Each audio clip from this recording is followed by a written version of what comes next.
नमस्कार साथियों, माई क्लासेज में आज आपका पुनः स्वागत एवं अभिनंदन।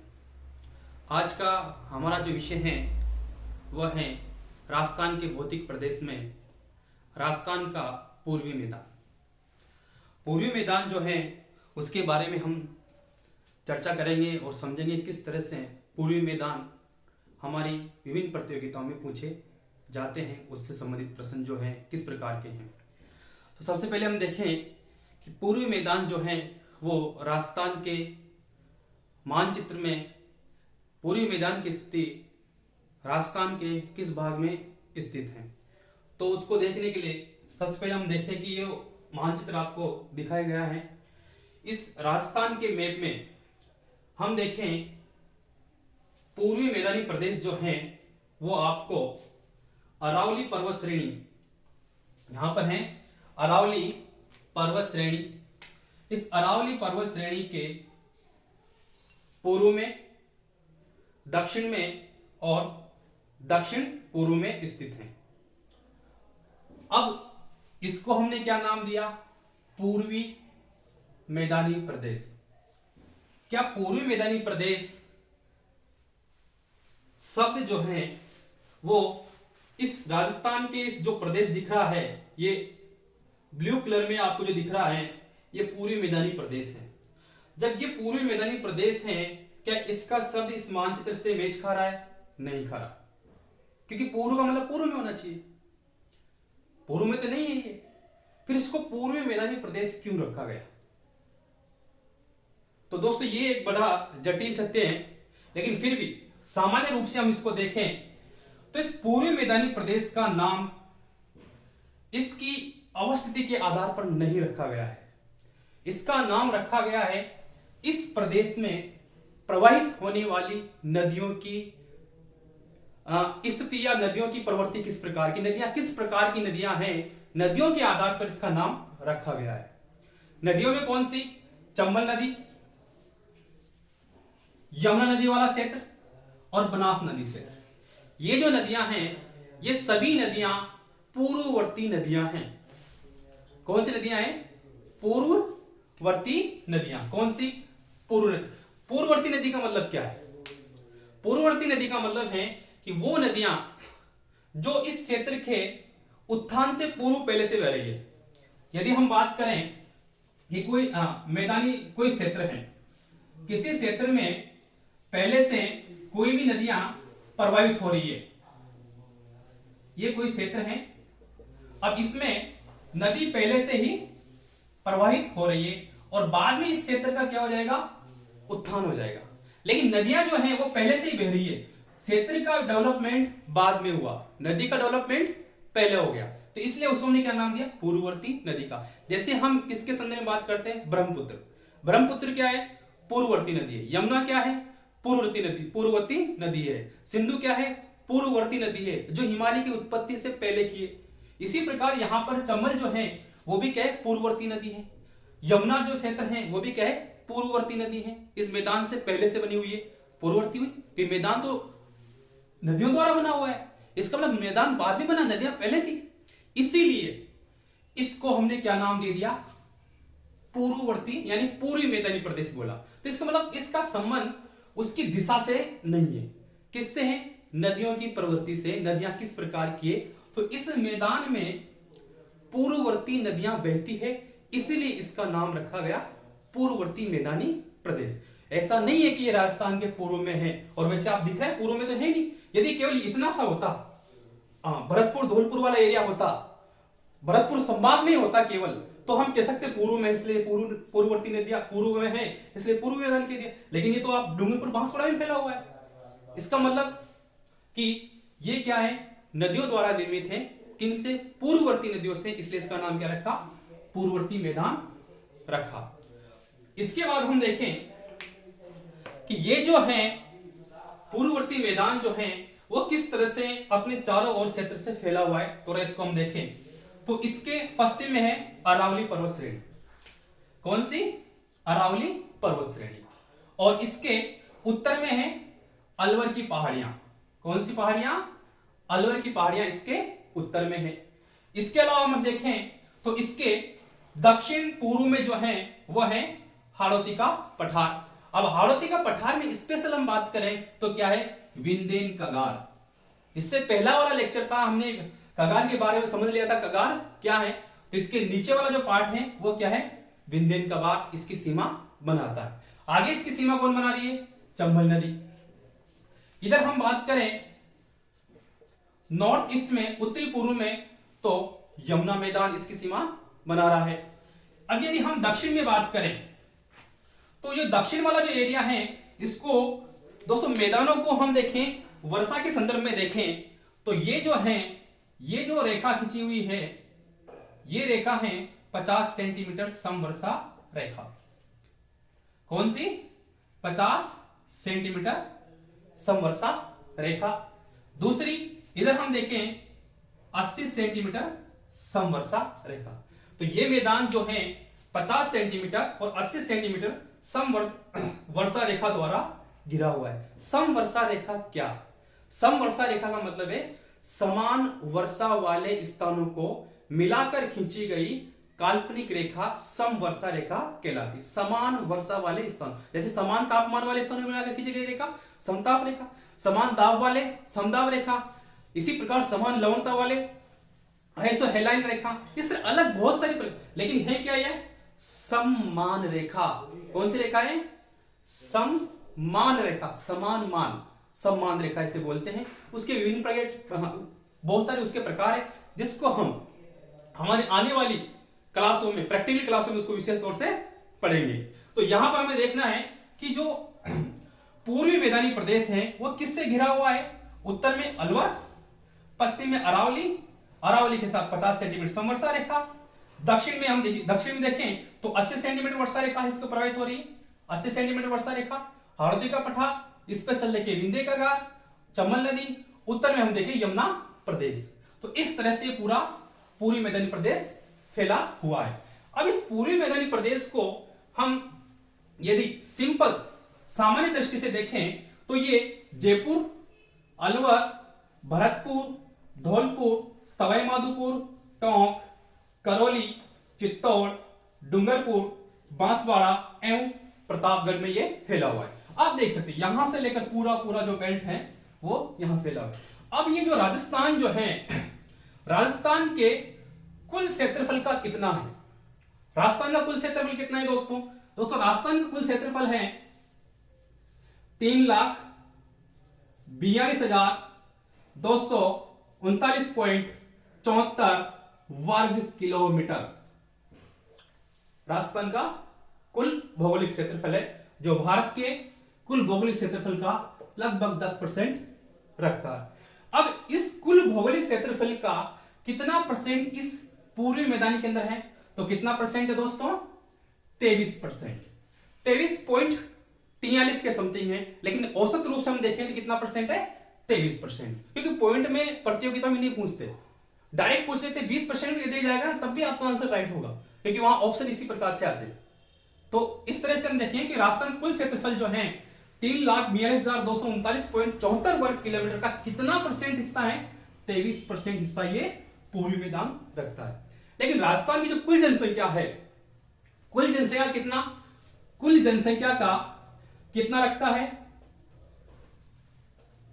लगभग 40%, यानी 39% ये रखता है। कितना, लगभग 40% हम उसे बोल सकते हैं। इसका मतलब क्या हुआ, क्षेत्रफल भी अधिक है, जनसंख्या भी अधिक है। जब क्षेत्रफल और जनसंख्या अधिक है तो यहां पर पॉपुलेशन डेंसिटी, जन घनत्व जो है वो क्या होगा, अधिक होगा।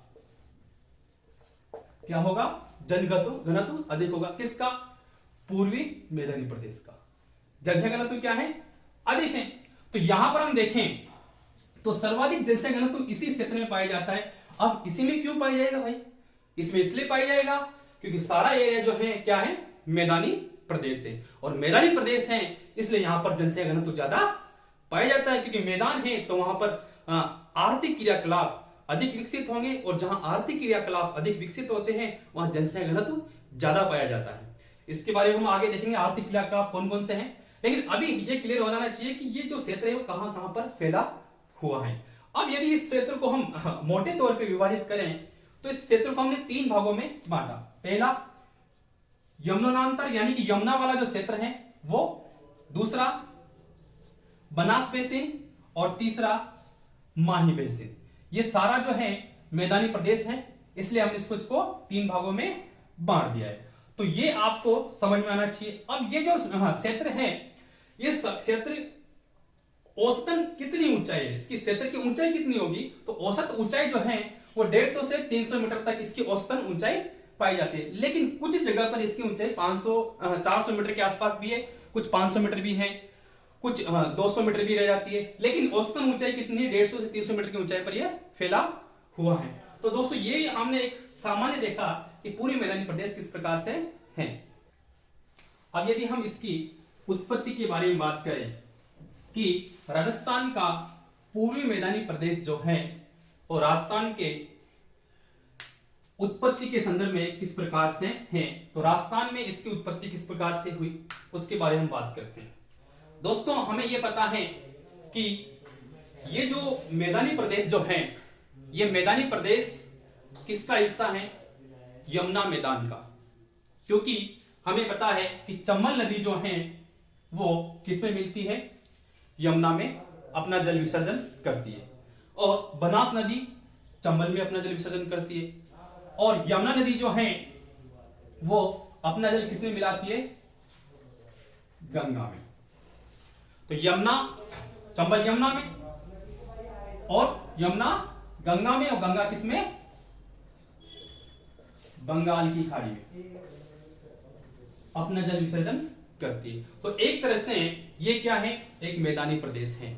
अब मैदानी प्रदेश है तो इसकी उत्पत्ति कब हुई होगी, क्योंकि अब यदि हमें यह पता है कि भारत में मैदान का निर्माण कैसे हुआ, मैदान कौन सा, गंगा ब्रह्मपुत्र और सिंधु का मैदान, तो ये भी उसी समय उत्पत्ति हुई होगी। तो थोड़ा उसको हम देखें तो भारत जो है, भारत को हम सिंपल तरीके से समझने के लिए देखें तो थोड़ा सा मैं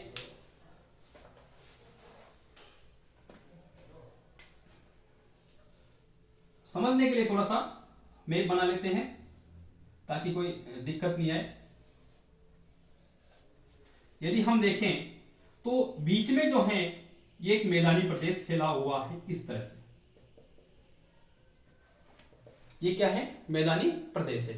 अब ये जो मैदानी प्रदेश है इसकी उत्पत्ति कैसे हुई, क्योंकि हिमालय से आने वाली जो नदियां हैं, हिमालय से आने वाली नदियां और कुछ प्रायद्वीपीय नदियां और हिमालय से आने वाली नदियों ने इस पूरे प्रदेश में धीरे धीरे निक्षेपण करना शुरू कर दिया। नदियां जो होती हैं वह 3 का प्रकार से कार्य करती है। पहले क्या करती है, अपर्दन करती है, अपर्दन के बाद परिवहन करती है, परिवहन के बाद निक्षेपण करती है। अपर्दन कहां से लेके आई, हिमालय वाले एरिया से कुछ भागों में, ठीक है, और कुछ प्रायद्वीपीय भारत, मालवा का पठार, विशेष रूप से राजस्थान के अंदर में मालवा का पठार से, और यहां से नदियां अपने साथ कंकड़ पत्थर और कुछ मृदाओं को, कणों, बारीक बारीक कणों को इस क्षेत्र में जमा कराना शुरू कर दिया, और इस तरह से इस मैदान का निर्माण हुआ।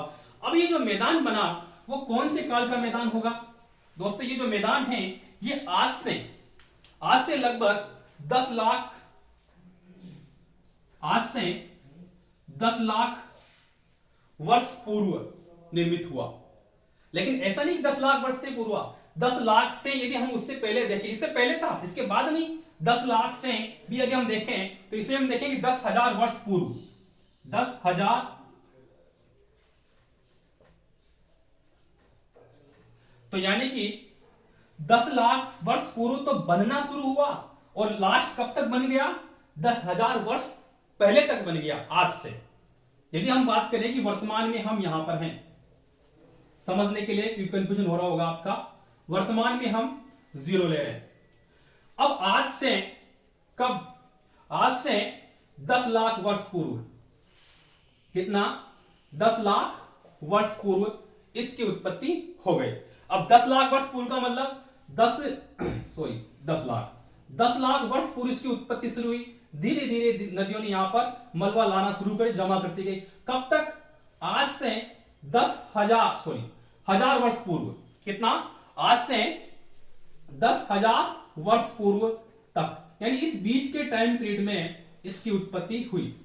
तो ये जो टाइम पीरियड है कहां से, आज से 10,000 वर्ष पूर्व से लेकर उससे पहले 10 लाख वर्ष पूर्व के बीच का जो समय है, इसे बोलते हैं, इसे हम क्या कहते हैं? चतुर्थ कल्प, या फिर हम इसे सिंपल भाषा में प्लेस्टोसीन कहा जाता है। क्या कहा जाता है? प्लेस्टोसीन। कौन सा युग है? प्लेस्टोसीन युग है। तो इसकी उत्पत्ति किसमें हुई? प्लेस्टोसीन युग में हुई। यदि प्लेस्टोसीन ऑप्शन में नहीं है तो फिर ऑप्शन में क्या होना चाहिए, थोड़ा उसको हम और समझ लेते हैं, क्योंकि यह समझना ज्यादा जरूरी है।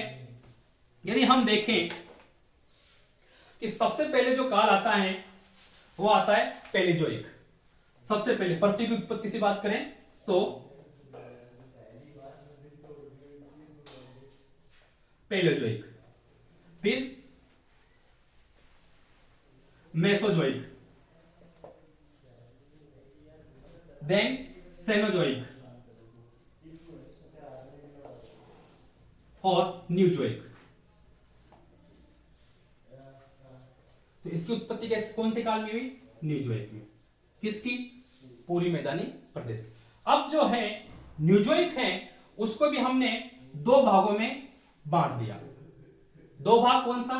पहला प्लेस्टोसीन, दूसरा होलोसीन। प्लेस्टोसीन कब से कब तक आए? प्लेस्टोसीन जो है वो 10 लाख वर्ष से 10,000। ये कब से है? 10,000 से, यानी इसके ऊपर, यानी कि अभी हम किस में? अभी हम हैं होलोसीन में।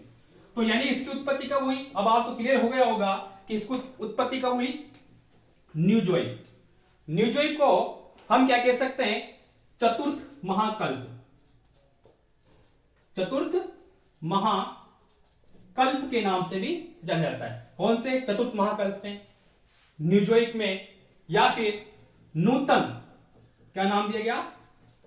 नूतन भी आप इसे कह सकते हो क्योंकि नवीन है। इस तरह से अब इसके अंदर भी प्लेस्टोसीन में। तो आपको डायरेक्ट ध्यान रखना है कि पूर्वी मैदानी प्रदेश की उत्पत्ति कौन से काल में हुई? प्लेस्टोसीन।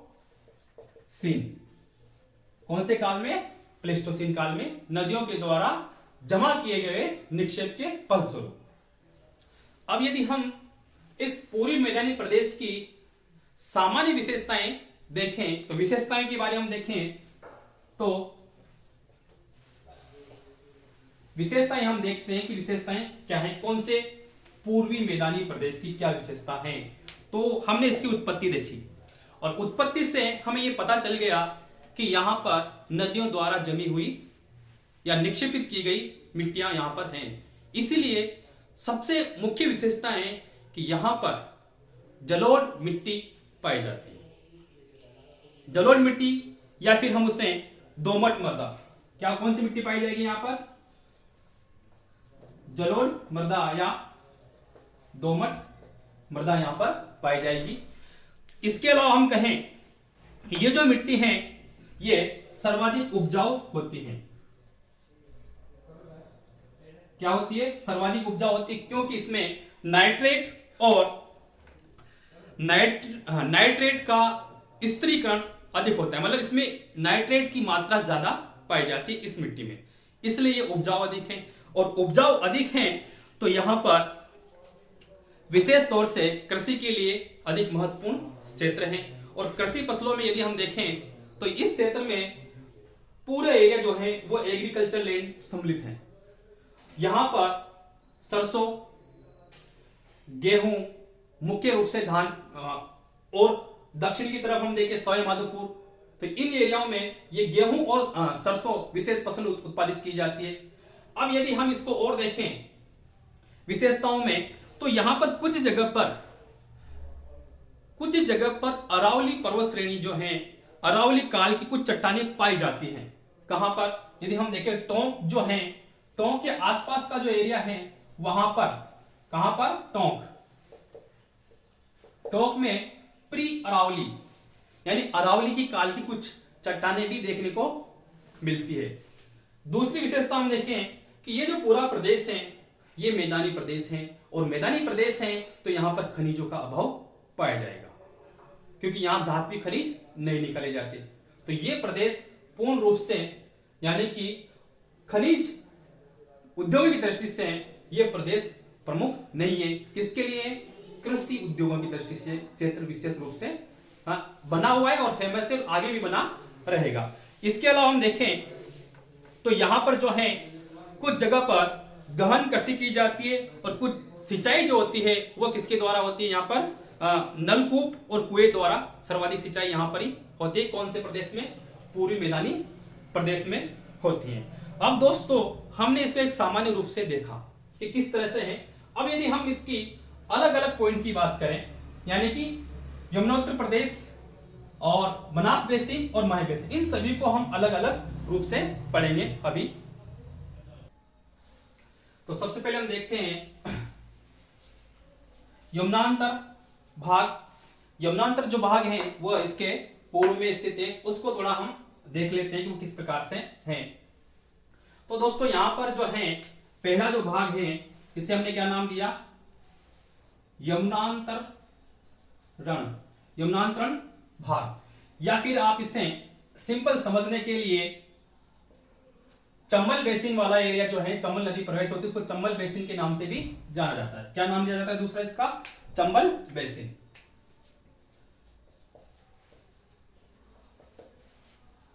क्या कहा गया इसे?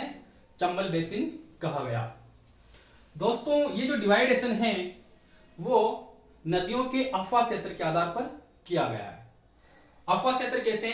थोड़ा सिंपल समझने के लिए बता रहा हूं आपको कि सपोज कीजिए कोई एक क्षेत्र है और यहां पर बीच बीच में कुछ पहाड़ियां हैं, एक पहाड़ी ये है और एक पहाड़ी ये है। अब इस पहाड़ी के इधर जल प्रवाह होगा, इधर भी जल प्रवाह होगा, इधर का जल इधर प्रवाह होगा। तो यह इस वाले एरिया का सारा जो जल है वो किसी न किसी क्षेत्र में बह जाएगा। तो ये तो हो गई जल विभाजक। ये क्या हो गया? जल विभाजन।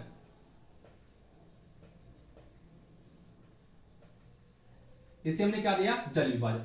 अब इस जल विभाजन का इधर वाला जो भाग है वो किसी दूसरी नदी के लिए बोला जाएगा, इधर वाला भाग है वो किसी अलग नदी के लिए रहेगा, इधर वाला जो भाग है वो अलग नदी के रहेगा। इसलिए ऐसे क्षेत्रों को हम क्या कहते हैं? बेसिन कहते हैं सामान्य दृष्टि से। और यही एक तरह से क्या है? अफवाह भी है। बेसिन का रूप छोटा होता है, अफवाह थोड़ा सा बड़ा होता है। तो इस तरह से ये डिवाइडेशन है। तो इधर हमने बनास वाला जो एरिया है उसको बनास बेसिन बोल दिया, और माही वाला जो एरिया है उस। तो आइए सबसे पहले हम देखते हैं यमुनांतर प्रदेश। पहला कौन सा है? यमुनांतर, यमुनांतरण प्रदेश, जिसे हम क्या कहते हैं? चंबल बेसिन पी से कहा जाता है। अब चंबल बेसिन जो है इसमें हम सबसे पहले देखें कि चंबल बेसिन जो है इसकी दो विशेषता हैं, हमें ध्यान रखनी है। पहली तो है डांग प्रदेश, और दूसरी जो है दूसरी विशेषता है वह है इस क्षेत्र का बिहड़। दो चीजें आपको ध्यान रखनी है, दोनों ही आपस में एक दूसरे से रिलेशन रखती है। लेकिन सबसे पहले हम इसको देख लेते हैं कि डांग प्रदेश जो है वो कहां कहां पर फैला हुआ है। तो डांग प्रदेश है वो, यदि हम उत्तर से बात करें तो धौलपुर,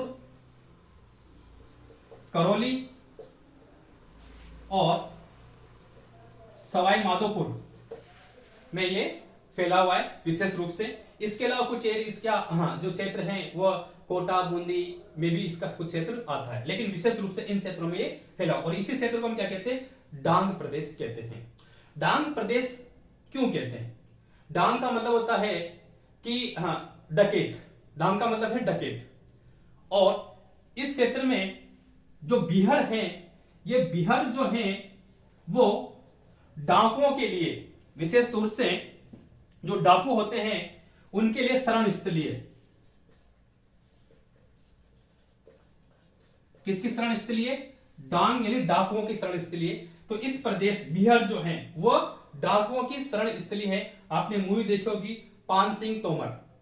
पान सिंह तोमर में ये डांग प्रदेश को बहुत ही अच्छी तरह से दिखाया गया है कि किस तरह से वो बिहड़ के रूप में फैला हुआ है। और यहां पर डाकुओं की अपराध प्रवृत्तियों की शरण स्थली होने के कारण ये एक तरह से क्या है? डांग प्रदेश कहलाता है। और कहां कहां फैला हुआ है? धौलपुर, करौली और सवाईमाधोपुर में फैला हुआ है। अब हम देख लेते हैं कि बिहड़ क्या है, क्योंकि बिहड़ समझना ज्यादा उपयुक्त है कि बिहड़ है क्या। तो बिहड़ को समझने के लिए हम देखें तो ये जो पूरा क्षेत्र है जहां नदी प्रवाहित, चंबल नदी जो प्रवाहित होती है, ये राजस्थान में ही नहीं अपितु पूरे भारत में भी बिहड़ के लिए जानी जाती है, कुख्यात है, विख्यात नहीं कुख्यात। बिहड़ प्रदेशों के लिए क्या है? कुख्यात क्षेत्र है। और यहाँ पर अपराध प्रवृत्तियां बहुत ज्यादा पनपती है। वर्तमान में अपेक्षाकृत कम है क्योंकि सैटेलाइट के माध्यम से, रिमोट सेंसिंग के माध्यम से अपराध प्रवृत्तियों को देखा जा सकता है, लेकिन पहले अपराध प्रवृत्तियों के लिए ज्यादा जानी जाती है ये क्षेत्र। अब ये कैसे बनता कैसे है, इसको थोड़ा हम समझ लेते हैं कि जब कोई नदी प्रवाहित होती है, नदी जब प्रवाहित होती है तो नदी के प्रवाहित होने के कारण उसके जब नदी में बाढ़ का पानी आता है, जब नदी में वर्षा काल के दौरान, क्योंकि ये क्षेत्र क्या है? मानसून वाला प्रदेश है, भारत का प्रदेश मानसूनी प्रदेश है। तो मानसून काल में जो चंबल नदी है और चंबल की जो सहायक वितरिकाएं हैं उनमें वर्षा के काल के दौरान पानी की मात्रा ज्यादा हो जाती है, पानी का आवक ज्यादा हो जाती है। फलस्वरूप वो पानी जो समीपवर्ती क्षेत्रों में फैल जाता है। फैलने के कारण, क्योंकि ये पूरा क्षेत्र मैदानी है, तो उनमें छोटी छोटी वितरिकाएं बन जाती है, अवनलिकाएं बन जाती है। और वही अवनलिका जैसे जैसे पानी का जो लेवल कम होता जाता है, स्तर कम होता जाता है, अवनलिकाएं गहरी होती जाती है। ये प्रक्रिया हर वर्ष दोहराई जाती है और हर वर्ष दोहराने के कारण अवनलिकाएं नालियों में कन्वर्ट हो जाती है, बड़ी बड़ी खड्डे बन जाते हैं। और वही खड्डे आज हम बिहड़ के नाम से जानते हैं। तो उसको थोड़ा और मानचित्र में हम देखें, यदि हमारे पास कोई क्षेत्र है समझने के लिए, हम यमुनोत्तर प्रदेश में या चंबल प्रदेश में डांग के बारे में हम देखें तो डांग प्रदेश में ये चीजें हैं। और उसमें हम देख रहे हैं कि बिहड़ जो है वो किस प्रकार से है। बिहड़ के बारे में हम देखें तो यदि हम देखें कि पूरा कोई क्षेत्र है, समझने के लिए पूरा क्षेत्र है,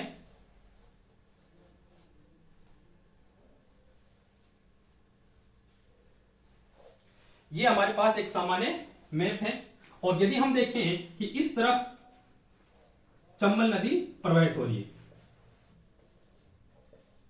चंबल नदी इधर प्रवाहित हो रही है, और चंबल नदी में जब बाहर का पानी आता है तो उसका पानी जो है उसके समीपवर्ती क्षेत्रों में फैल जाता है। इस बार पूरे एरिया में पानी फैल जाता है।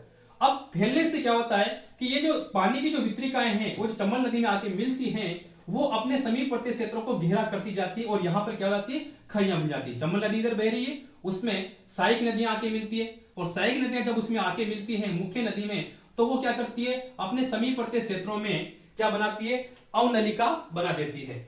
और ये अवनलिका जो है, अवनलिका बन जाती है, और अवनलिका बाद में गहरी खाइयां बना देती है, और गहरी खाइयां जो हैं वही क्षेत्र में बन जाती है। इस तरह से ये एक तरह से खाइयां वाला क्षेत्र, यहां गहरी गहरी खाइयां बन जाती है। तो इसे ऊपर से देखने से आपको इस तरह से दिखाई देगा। तो ये जो क्षेत्र है वो अवनलिका के रूप में बना जाता है। तो इस प्रदेश जो है ये एक तरह से क्या है? एक खाई इधर है, फिर बीच में पहाड़ आ जाता है, कुछ ऊंचा वाला भाग आ जाता है, फिर खाई आ जाएगी, फिर ऊंचा वाला भाग आ जाएगा। अब ये जो ऊंचा वाला जो भाग है ये इस तरह से चंबल नदी है, बीच बीच में ऊंचाई वाला भाग जो है ये ऊंचा वाला भाग है। अब ये जो ऊंचा वाला भाग है इसे उच्च भूमि कहते हैं। क्या कहते हैं इसे? उच्च भूमि इसे कहा जाता है। इस उच्च भूमि को, इसे उच्च भूमि कहते हैं। इस उच्च भूमि को कहते हैं डांग। क्या कहते हैं इसे? डांग। और जो निम्न भूमि है, नीचे वाला जो भाग है नदी का, जिसमें जलोढ़ मिट्टी का जमाव है, उसे हम कहते हैं निम्न भूमि।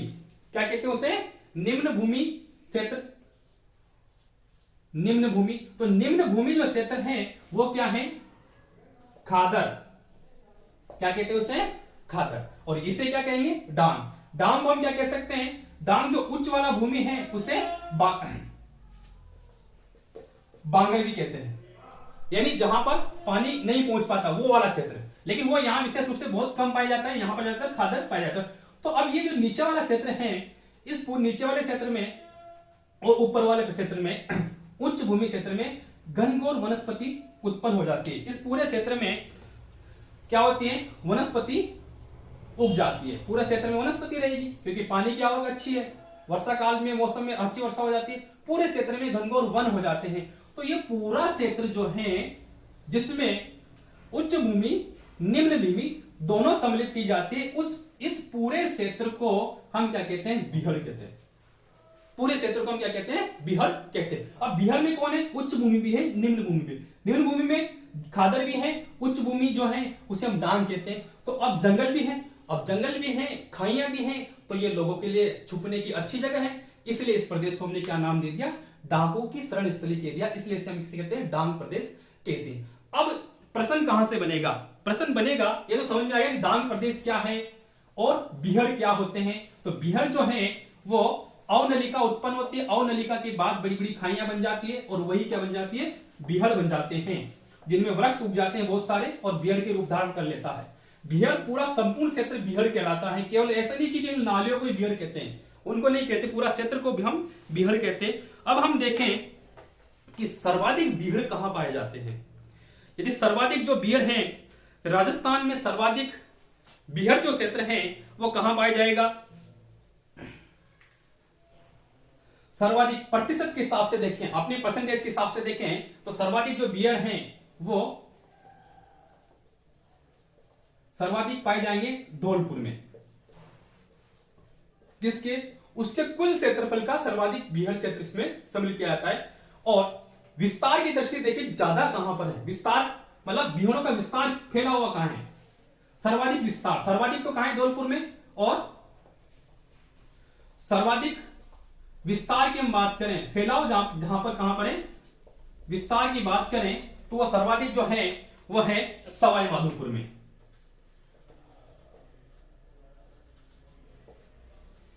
कहां पर है, सवाई माधोपुर में इसका विस्तार ज्यादा है। अब इसमें एक चीज और देख लेते हैं कि जो करौली है वो करौली कहां पर पड़ता है। देखो हमने देखा कि धौलपुर, ये धौलपुर और ये सवाई माधोपुर, ठीक है। ये नीचे वाला एरिया सवाई माधोपुर, यानी किधर आ जाता है, सवाई माधोपुर, और बीच में पड़ता है करौली। धौलपुर, सवाई माधोपुर और बीच में क्या है, करौली। तो करौली जो है ये पूरा बिहड़ क्षेत्र है, करौली बिहड़ के बीच में स्थित है। इसलिए जो करौली है उस करौली को हम किस नाम से जानते हैं, करौली को हम जिस नाम से जानते हैं वह है बिहड़ की रानी। कौन, करौली। तो करौली क्या है, बिहड़ की रानी स्थित है। और इस बिहड़ क्षेत्र में सरकार ने इस क्षेत्र के विकास करने के लिए, यहां के लोगों को डेवलपमेंट करने के लिए सरकार ने यहां पर डांग क्षेत्र विकास कार्यक्रम एवं कंदरा क्षेत्र विकास कार्यक्रम लागू किया गया है। डांग क्षेत्र विकास कार्यक्रम राजस्थान सरकार का है और कंदरा क्षेत्र विकास कार्यक्रम किसका है, भारत सरकार का है, केंद्रीय स्तर का कार्यक्रम है। अब हम देखते हैं अगला जो है वह है कि बनास बेसिन किस प्रकार से है। अब यदि हम बनास बेसिन के बारे में बात करें कि बनास बेसिन वाले जो प्रदेश हैं वो आप देख सकते हो कि इसका चंबल नदी बेसिन के बाद हम देखें बनास बेसिन। जो बनास बेसिन है उसे सामान्य रूप से बनास का मैदान के नाम से भी जाना जाता है। हम सामान्य रूप से क्या कह सकते हैं, बनास का मैदान। अब जो बनास का मैदान जो है इसमें विविधताएं ज्यादा हैं। ये जो बनास का मैदान है ये अनेक विविधताओं द्वारा बना हुआ है। विविधताएं कैसे, भौगोलिक विविधताएं इस प्रदेश में ज्यादा पाई जाती है। कौन से में, मध्यवर्ती क्षेत्र में, यानी बनास बेसिन। भौगोलिक विविधताएं कैसे, क्योंकि इसमें रोही दोहाब। अब रोही दोहाब का मतलब पहले हम देख लेते हैं, रोही का मतलब गेहूं का उत्पादन क्षेत्र जो है रोही दोहाब है। दोआब क्या है, पहले उसका थोड़ा सा हम देखते हैं कि दोहाब क्या है। दो आब, दो आब यानी कि दो आब का मतलब होता है जल, दो जल के बीच का क्षेत्र उसे कहते हैं दोआब। जैसे पंजाब, पंजाब मतलब 5 नदियों का क्षेत्र पंजाब, क्योंकि उसका नाम कैसे रखा गया है, भौगोलिक दृष्टि से पंजाब रखा गया, 5 नदियों का क्षेत्र। इसे दोआब का मतलब है 2 नदियों का क्षेत्र, उसे हम क्या कहते हैं, दोआब कहते हैं। दोआब जो है वो जरूरी नहीं है कि 2 नदियों से ही हो, कि हम आसपास ही कोई भी 2 नदियां ले ली उसको दोआब कह देंगे, नहीं। समझने के लिए हम देखें कि मान लो कोई एक नदी इधर से आ रही है और ये आपस में मिल रही है, और ये एक नदी इधर से आ रही है, तो क्या ये दोआब होगा? इसके बीच का क्षेत्र, हमने कहा 2 नदियों के बीच का क्षेत्र, नहीं, ये दोआब नहीं होगा, क्योंकि उनकी जो उत्पत्ति ना, दोनों नदियां जो हैं वो एक ही बेसिन का पार्ट हो, एक ही प्रवाह क्षेत्र एक ही हो, उत्पत्ति क्षेत्र भी एक जैसा ही हो, एक ही तरफ से निकली हुई नदियां हो, तब उसे हम दोआब कहेंगे। ऐसे नहीं कोई भी 2 नदियां आपस में मिल रही है तो उसके बीच के क्षेत्र हम दोआब कह देते हैं, नहीं। दोनों नदियां जो हैं उसका उत्पत्ति क्षेत्र प्रदेश एक ही हो, तब जाके हम उसे क्या कहेंगे, दोआब कहेंगे। तो यहां पर हम देखें सामान्य रूप से तो ये दोआब जो है, रोही जो मैदान है, इसे रोही दोआब के नाम से ही जाना जाता है। अब ये जो कहां पर स्थित है, ये एक तरह से हम देखें, ये जो क्षेत्र है रोही दोआब, ये है इसके यमुना और बाणगंगा। यमुना और बाणगंगा का जो बीच का क्षेत्र है उसे हमने क्या नाम दे दिया, रोही दोआब के नाम से बोल दिया, या रोही क्षेत्र के नाम से उससे कह सकते हैं। और ये क्षेत्र जो है विशेष रूप से गेहूं की पैदावार के लिए और सरसों की पैदावार के लिए विशेष फेमस है। इसका ध्यान रखना है, यमुना और बाणगंगा का बीच का क्षेत्र। अब हम देखें बनास और बाणगंगा दोआब। अब बनास और बाणगंगा दोआब के बीच का जो क्षेत्र है उसे हमने क्या नाम दे दिया, मतलब एक तरफ से है बनास और दूसरी तरफ है बाणगंगा, इनके बीच का जो क्षेत्र है उस क्षेत्र को, यानी कि एक तरफ हम देखें कि यहां पर जो है बाणगंगा नदी प्रवाहित होती है और नीचे बनास नदी प्रवाहित होती है, तो बनास और बाणगंगा के बीच का जो क्षेत्र है उसे हमने क्या नाम दे दिया, बनास बाणगंगा दोआब बोल दिया गया। अब ये जो दोआब है, बनास बाणगंगा जो दोआब है, ये एक तरह से मालपुरा और करौली क्षेत्र में फैला हुआ है। किसमें, मालपुरा टोंक प्लस करौली क्षेत्र के अंतर्गत आता है कौन सा, बनास और बाणगंगा दोआब। और जो ये जो क्षेत्र है इसमें कौन सी चट्टानें पाई जाती है, चट्टानों की हम बात करें तो इसमें शिष्ट व नीच प्रकार की चट्टानें पाई जाती हैं।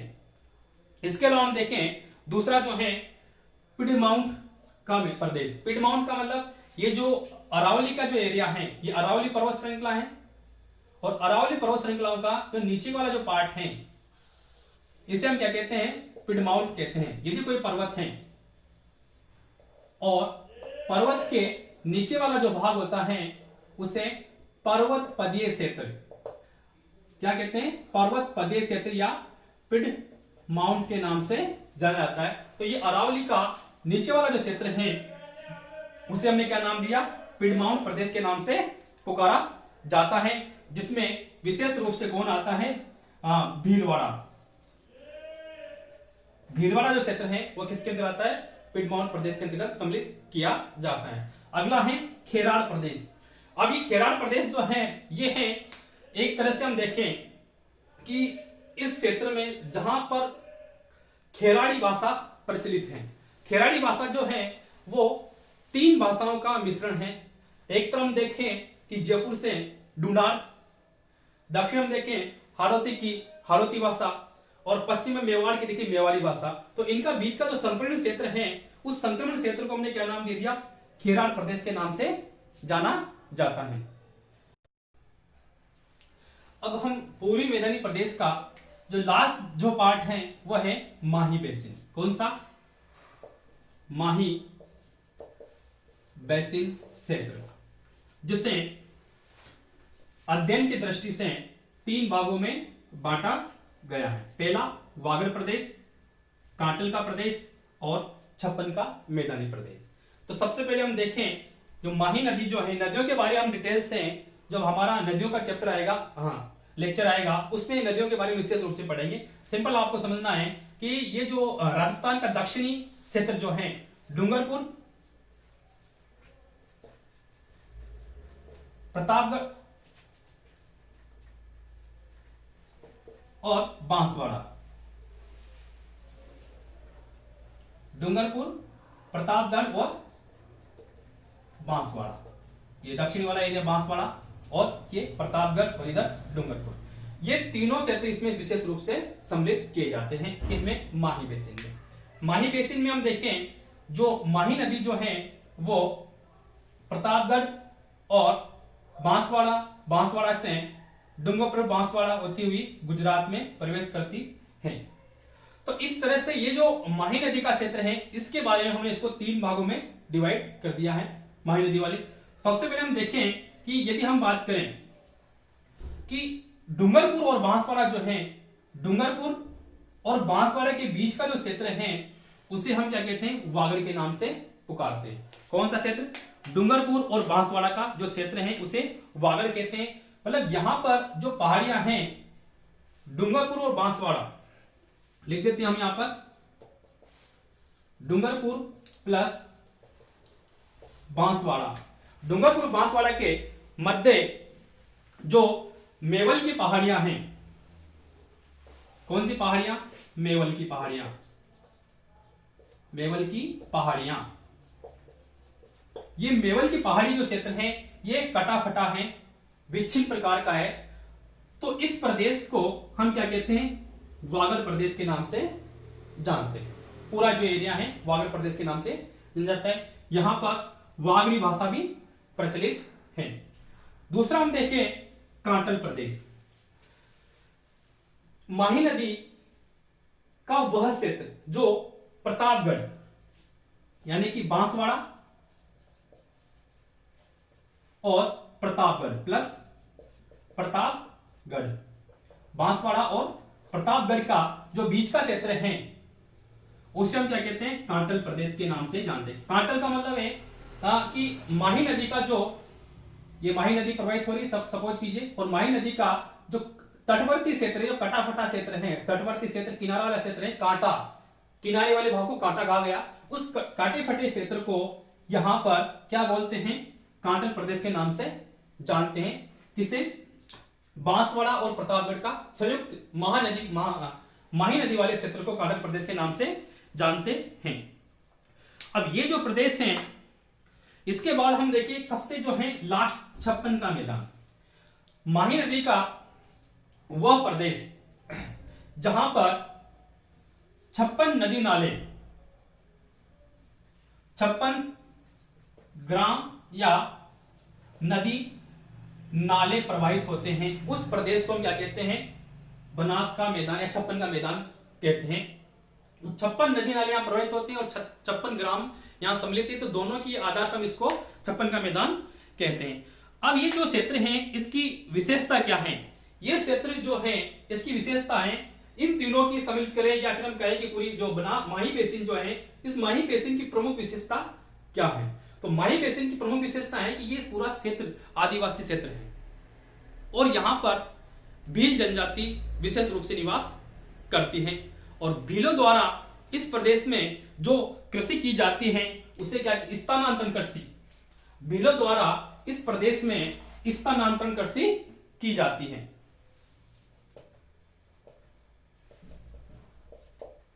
कौन सी कृषि की जाती है? शिफ्टिंग कल्चर कृषि, बुश फैलो या जलाओ काटो कृषि यहां पर की जाती है। उससे यहां पर भीलों द्वारा की जाने वाली कृषि को क्या कहते हैं, वालरा कहा जाता है। क्या कहा जाता है? वालरा कहा जाता है। और इसी प्रदेश में यदि यह कृषि भीलों द्वारा मैदानों में की जाती है, मैदानों में की जाती है, तो दजिया, क्या कहते हैं उसे, दजिया। और यही कृषि यदि पहाड़ी क्षेत्रों में की जाती है तो उसे चिमाता कहा जाता है, क्योंकि माता जी हमेशा पहाड़ों में निवास करती है। तो ध्यान रखना, पहाड़ों में जो खेती की जाती है वो चिमाता, और मैदानों में जो खेती की जाती है उसे दजिया, और संपूर्ण रूप से जो स्थानांतरण कृषि की जाती है भीलों द्वारा उसे हम क्या कहते हैं, वालरा कृषि कही जाती है। तो ये इस प्रदेश की प्रमुख विशेषता है। तो इस तरह से हमने प्रयास किया कि जो पूर्ववर्ती मैदानी जो प्रदेश है वो केवल पूर्व में नहीं है और राजस्थान के दक्षिण पूर्व तक भी फैला हुआ है अरावली पर्वत श्रृंखलाओं के समानांतर फैला हुआ है और यहां पर आर्द्रता भी अच्छी पाई जाती है, जलवायु विशेषताएं ठीक है, तापमान भी उच्च पाए जाते हैं, वर्षा की मात्रा भी उच्च होती है और ये प्रदेश विविधताएं ज्यादा रखता है। क्योंकि एक तरफ उत्तर में हम देखें तो उत्तर में मैदानी प्रदेश है, मध्य में कुछ पठारी प्रदेश जैसा आ जाता है, दक्षिण में ये पहाड़ी प्रदेश आ जाता है। यहाँ विविधताएं, चाहे वो भौगोलिक विविधताएं हो, चाहे वो जनजातीय विविधता हो, जनसंख्या विविधताएं भी यहाँ पर ज्यादा पाई जाती है। तो इस तरह से हमने पूरी मैदानी प्रदेश को पढ़ने का प्रयास किया। आशा करता हूं कि ये जो वीडियो है वो आपको जरूर पसंद आया होगा। धन्यवाद।